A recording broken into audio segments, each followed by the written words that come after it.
And as Christmas approaches, the kitchen becomes a hive of industry, doesn't it? It's the most fascinating room in the house to the small fry, too, with its warmth and tantalizing odors. But for Mother, unless she's a good organizer, the hive of industry is apt to become a frenzied flurry with everything piling up and nothing going the way it should.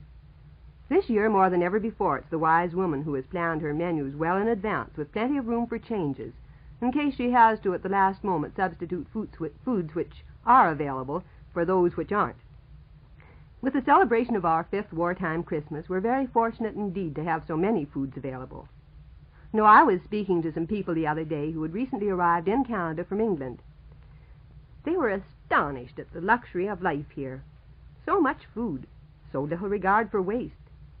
They said it was like coming to a pre-war world. In England, they said, you just didn't dare leave food on your plate. You felt obliged to eat it all up whether you wanted to or not. Or if anyone was looking at you and they saw food on your plate, well, they made you feel like crawling under the table. Well, even though, according to our conception at least, our celebrations will be very simple this year, they still require a great deal of planning, to say nothing about the actual preparations.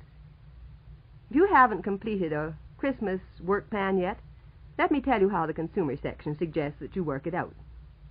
To begin with, we will assume that you have the Christmas pudding, mincemeat, and fruitcake made and out of the way, or at least arranged for. Now, why not consider the whole Christmas weekend in your meal plan? Choose those menus for which a great deal of advanced preparation can be made, and which are elastic enough to take care of any unexpected guests. A buffet-style supper Christmas Eve is ideal, and easy to arrange, with everyone helping himself. A pass-around fireside tea on Christmas evening is also easy on the hostess, and people usually don't require a substantial supper after a Christmas dinner. We've found that it helps considerably to take stock of your shelves, check your staples, and order anything you need a week before Christmas. That would be by next weekend, or at the latest, by the Tuesday before Christmas. It means one less thing to have to fuss about later on, and will avoid that maddening last-minute search for poultry seasoning or some other thing which seems to have vanished from the pantry shelf at the crucial moment. You will have probably also placed your turkey order, or your chicken or goose order, whatever it is you're serving for the main course, by next weekend, or will be doing so the first of the following week. Other things which can be crossed off the list early are cranberry jelly. You can make it, pour it into sterilized molds or glasses, and store it well covered in a cool place until needed.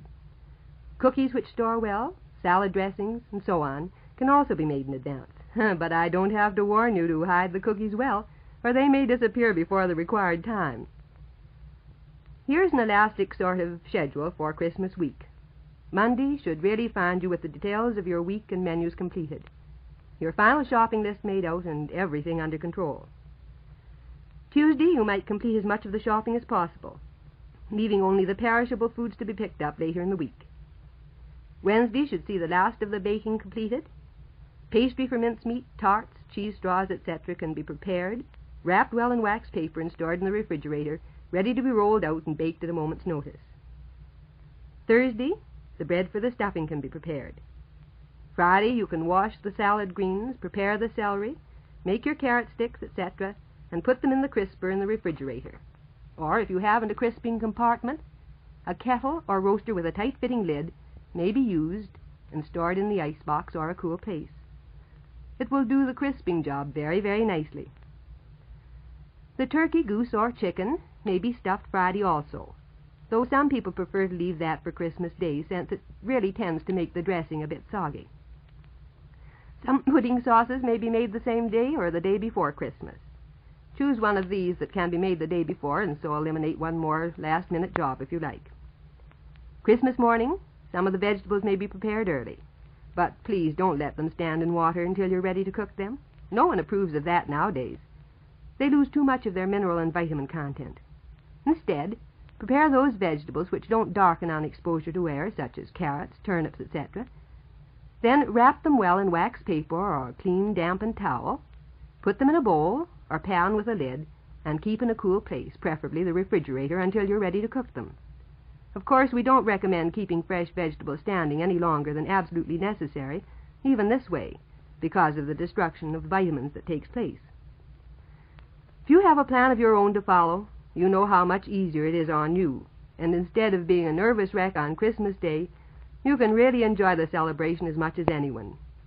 Well, good luck with your preparations, and good morning, everyone.